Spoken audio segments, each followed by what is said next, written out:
Hi, I want to give you a quick introduction to how FL Studio works. First of all, it is a fully functional sequencer, multi-track recorder, and editing suite for audio.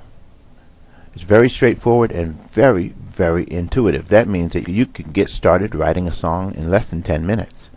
Okay, the first thing you want to know is that there are 5 main segments to the FL Studio console. Alright, the first segment is going to be the playlist. Now the playlist is where all of the patterns are arranged to create a song. It's very straightforward. In other words, a list of all of the items that need to be played. And there are many detail functions that you can use within the playlist. For instance, you can edit all your audio. You can select audio. Alright, and there are some tools that you need to use to be able to do that. First of all, you'll need to use your pencil tool, which is how you draw in patterns.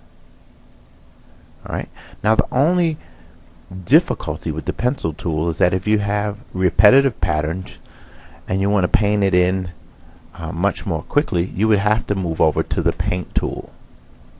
And that allows you, by left clicking, you can just drag here and paint in the pattern where it goes. Okay, all selection is done with the left mouse button. So left click will help you select, right click will help you erase. Okay, alright, now one of the other tools that you have is called a slice tool.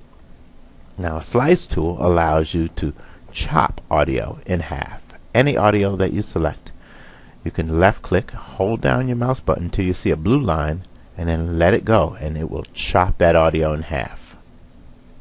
It's a very convenient tool, very helpful tool for when you need to make precision cuts in your audio and you don't want all of the audio to sound the same each time. This is a great editing tool. The slice tool is going to be a valuable part of your music production with FL Studio. The other thing you have is what looks like a lasso. This allows you to select different audio to either move it or alter it, and you just do that by left clicking and covering the audio you want to select. Okay, now you can go ahead and take your paintbrush or your pencil tool, right click on it and erase it or move it, and so many other things can be done.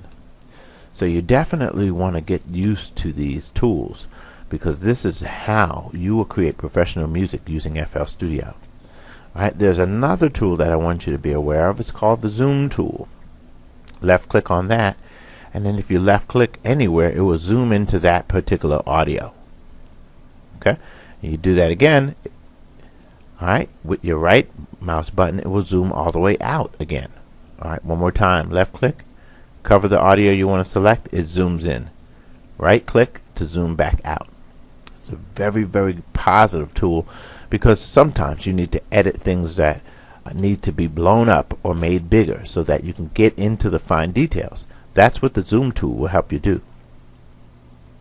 Okay, now for further, more detailed zooming, you can come over here to the left, and this is called zoom time, and you can stretch it out to the left to get more coverage of your audio, or stretch it down so you can make your audio bigger on the screen.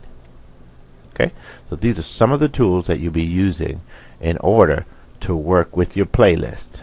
Okay, and there are many other functions. We'll cover some more advanced stuff such as editing tools, patterns, and these are all just the word version of what you see here. So these are the word version of the pictures that you see here. In other words, zoom, and then you have your zoom there. Group, you have your group here, select, and so forth. Alright, in a later tutorial we'll get into more detail and more of an intermediate step version of how do you use the tools in the playlist. Alright, I'll see you on the next segment where we're going to talk about segment number 2, which is our step sequencer.